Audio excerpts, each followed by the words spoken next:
بسم اللہ الرحمن الرحیم. حیا بھی تو ایک نجی معاملہ ہے نا کسی کا, اس میں شریعت نے ایک حد تک تو باؤنڈری کھینچی ہے کہ بھائی اس سے کم نہیں ہونی چاہیے, اس سے زیادہ نہیں ہونی چاہیے. اس کے بعد لوگوں کو آزاد رکھا ہے. ہمیں صحابیات میں ایسی خواتین بھی ملتی ہیں جو اپنے لباس کا بھی پردہ کرتی تھیں, جن کو مخدرات کہا جاتا تھا. مخدرہ اس عورت کو کہتے ہیں جس کے برقعے پہ بھی کسی کی نظر نہ پڑے.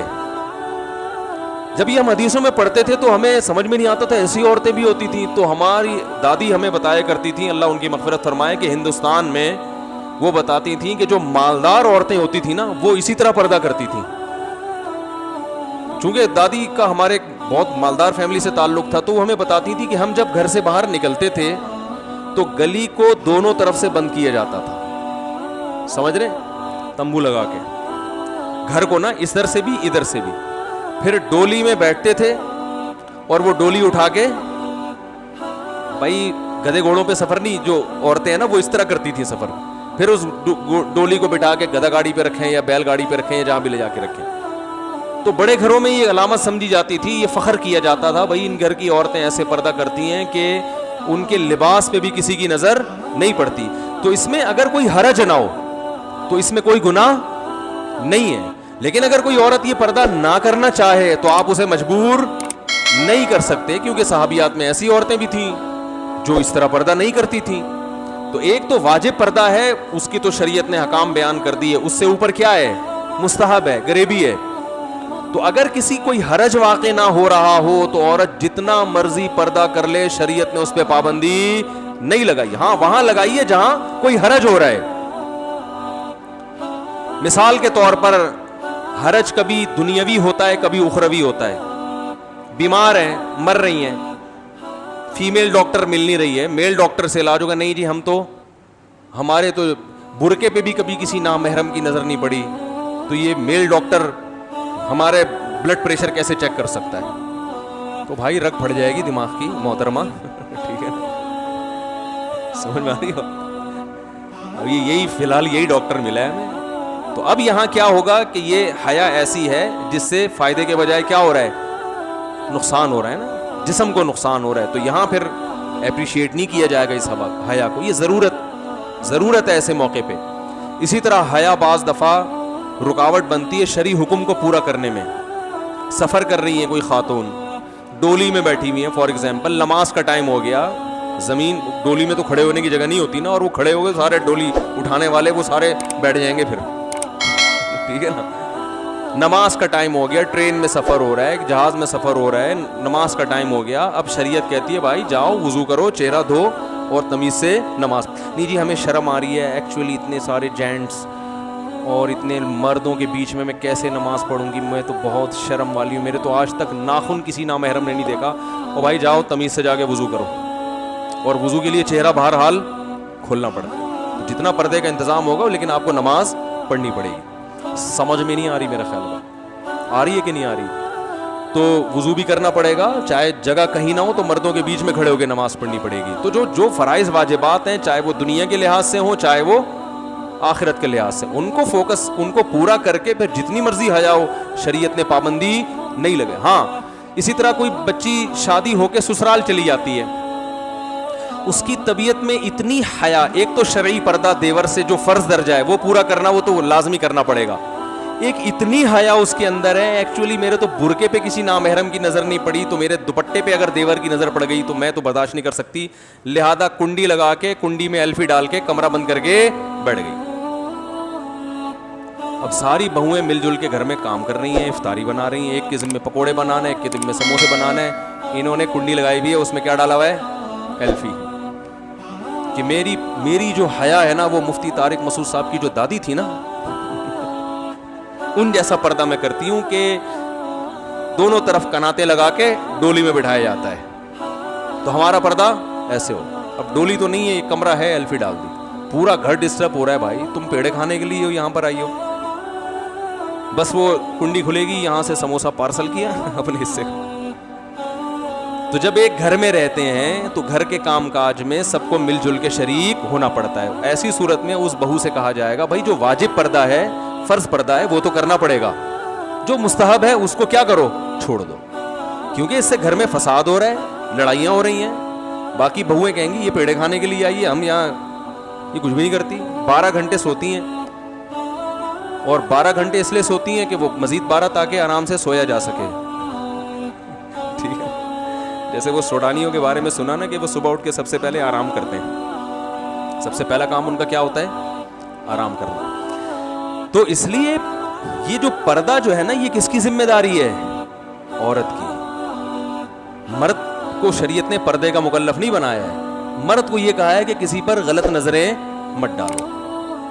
تو اگر کوئی عورت کسی مرد کے پاس آتی ہے, تنہائی میں نہیں, تنہائی میں عورت اور مرد کا اجتماع اسلام میں کیا ہے, حرام ہے. اس میں فتنے کا اندیشہ ہو یا نہ ہو, کسی تنہائی میں آپ کسی اور جوان عورت کے ساتھ نہیں مل سکتی, اتنے بڑے بزرگ ہوں آپ.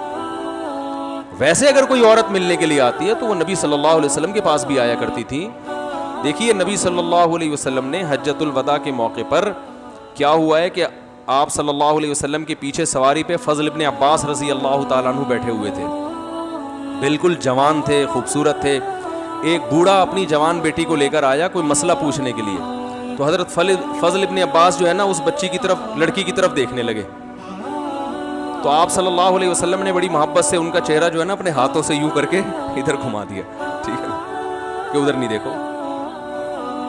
اور آپ نے کیا الفاظ ارشاد فرمائے, رأیت الشاب والشابۃ فخفت علیہما, میں نے ایک جوان لڑکا دیکھا اور جوان لڑکی, مجھے دونوں پہ خطرہ ہوا. خطرہ دونوں طرف سے ہوتا ہے نا, وہ بھی بڑے خوبصورت تھے تو اس کا بھی ڈر تھا کہ یہ لڑکی عشق میں مبتلا ہو سکتی ہے, یہ بھی ڈر تھا. حالانکہ نبی صلی اللہ علیہ وسلم کے چچا زاد بھائی ہیں, اہل بیت میں سے ہیں, لیکن انسان تو انسان ہے نا. پہلے مرد ہوتا ہے, بعد میں وہ کچھ ہوتا ہے. عورت پہلے عورت ہوتی ہے, بعد میں وہ کچھ ہوتی ہے. تو آپ صلی اللہ علیہ وسلم نے ان کے چہرے کو ایسے کر کے پھیر دیا. اس حدیث میں بہت سارے اسباق ملتے ہیں. اس میں یہ بھی ملتا ہے کہ ایسا نہیں ہے کہ آپ نے اس بوڑھے کو کوئی معاذ اللہ کو یوں کر کے گھمایا ہو یا فتویٰ دیا ہو کہ کیا کر رہے ہو ہیں, بچی تمہاری چہرہ کھول کے یہاں کیوں کھڑی ہوئی ہے. تو اتنے کوئی جذباتی جو ہے نا, جو ہمارے ہاں آج کل ہو جاتا ہے. اس حدیث سے بعض علماء نے استدلال کی ہے کہ چہرہ کھولنا اسلام میں عورت کے لیے جائز ہے, لیکن دوسری حدیثیں بھی ہیں جس میں چہرے چھپانے کا حکم دیا گیا ہے. تو اس لیے فتویٰ تو اسی پر ہے کہ جوان عورت پر چہرہ کا پردہ کرنا واجب ہے. لیکن اگر کوئی لڑکی نہیں کر رہی تو پھر مرد کو جو نظر کی حفاظت کا حکم کیوں دیا جا رہا ہے, اس کی وجہ آپ صلی اللہ علیہ وسلم فرمائی کہ مجھے فتنے کا, بولو بھائی, اندیشہ ہے. بعض حالات ایسے ہوتے ہیں کہ یقین ہوتا ہے کہ یہاں فتنہ نہیں ہوگا, عورت بوڑھی ہوتی ہے بعض مرتبہ, یا ایسی کنڈیشن. دیکھو وہاں وہ جو فضل ابن عباس جوان تھے نا, ان کو نبی نے حکم دیا, اور وجہ یہ کیا بیان کی کہ یہ بالکل شاب کہتے ہیں نوجوان کو, صرف جوان کو نہیں کہتے. نوجوانی کے حکام کچھ اور ہیں, ادھیڑ عمر کے حکام کچھ اور ہیں, بڑھاپے کے حکام کچھ اور ہیں. میرے لوگ پوچھتے ہیں فیس بک پر, میں ایک لڑکی دوست بن چکی ہے, میں اس کو اسلام کی باتیں سکھا رہا ہوں. میں کہہ رہا ہوں آپ چھوڑ دو, آپ اس کو اسلام کی باتیں نہیں سکھاؤ, ٹھیک ہے نا. اس کے ابا ہیں, اس کے ماموں چاچا کو سکھانے دو, آپ اس سے فری ہونے کی کوشش. لیبل اسلام کا لگایا جا رہا ہے, تم جوان آدمی, تم کیوں جوان لڑکی سے دوستی لگائی ہوئی ہے بھائی تم نے. میں نے کہا اس کو علماء کے بیانات بھیجو, درس قرآن کے لیے بہت سارے علماء ہیں, ان کی لنک بھیج دو. تم کیوں فری ہونے کی. میں نے کہا اپنی اماں کو کیوں نہیں سکھایا آپ نے کبھی اتنے شوق سے, اپنی بہن کو کیوں نہیں سکھایا. اس کی فکر لگی ہوئی, کہہ رہے میں چاہ رہا ہوں وہ اسلام پہ آ جائے, وہ اسلام پہ. میں نے کہا اپنی بہن کی فکر کرو بھائی, پہلے اپنی خالہ ماموں کی فکر کرو. نا نا نا نا, وہ چونکہ خوبصورت ہے لہذا اس کو جہنم سے بچانے کی فکر بہت زیادہ ہو رہی ہے. تو ایک ہی لاٹھی سے سب کو نہیں ہانکا جاتا, احکام سب کے الگ الگ ہوتے ہیں. تو بھائی دیکھو اصل یہی ہے کہ نظر کی حفاظت کرنی ہے. قل للمؤمنین یغضوا من ابصارہم, اللہ فرماتے ہیں مومنین سے کہیں اپنی نظروں کی حفاظت کریں.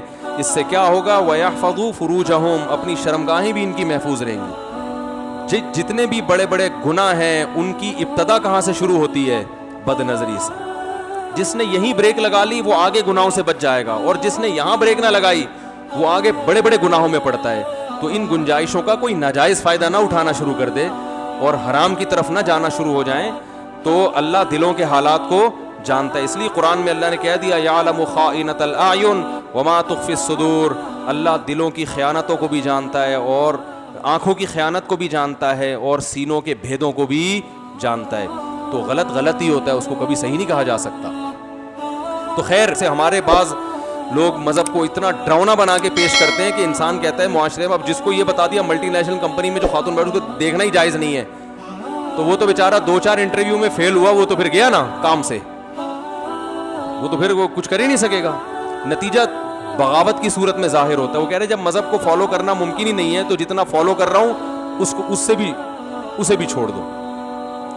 ماں باپ کی اطاعت جب بتائی جاتی ہے کہ ماں باپ کو فالو کرنا ہے, اطاعت کرنی ہے, اطاعت کو بعض دفعہ اس میں اتنا مبالغہ کر دیا جاتا ہے کہ بعض چیزیں ایسی ہیں جہاں ماں باپ کو اولاد پہ زبردستی کی اجازت نہیں ہے. اگر آپ وہ گنجائشیں نہیں بتائیں گے, ایک ہی رخ بتائیں گے, تو اولاد بغاوت پہ اتر آتی ہے. وہ کہتی ہے بھائی ہم اسلام کو فالو نہیں کر سکتے, اسلام نے والدین کے اتنے زیادہ حقوق بیان کر دیے کہ ہماری اپنی پرسنل لائف تو اب کسی کام کی رہی نہیں ہے. تو پورا علم بعض دفعہ نہیں ہوتا, ایک پہلو دکھایا جاتا ہے دوسرا نہیں دکھایا جاتا. ہم جیسے ناقص علم والے لوگ, تو اس کا نقصان یہ نکلتا ہے کہ مذہب سے پھر انسان بغاوت پہ اترتا ہے.